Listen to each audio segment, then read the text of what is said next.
Hello everyone, and welcome back to our channel. In today's video, we are going to learn about the rotary kiln working principle. So, let's get started. A cement plant rotary kiln is the heart of the cement manufacturing process.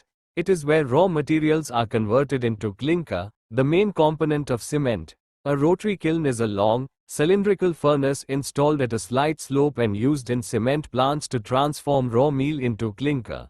It rotates slowly and is heated by an internal burner that reaches temperatures of about 1400 to 1450 degrees Celsius. As the kiln turns, the material gradually travels from the feed end, cold end, to the discharge end, hot end, where chemical reactions take place to form clinker. The rotary kiln rotates continuously at a slow speed, 0.5 to 5 revolutions per minute. Raw meal enters the kiln from the inlet side through the preheater system. At the discharge end, a burner generates a high-temperature flame.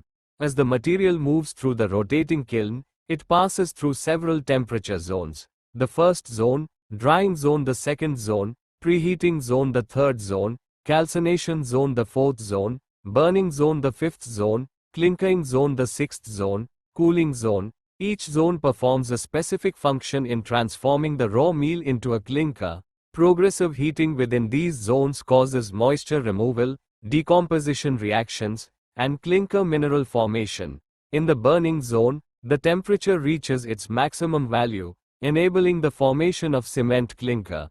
Finally, the hot clinker leaves the kiln and enters the clinker cooler for rapid cooling. If you found this video helpful, give it a thumbs up, share it with your team, and don't forget to subscribe for more information videos. Thanks for watching and see you in the next video.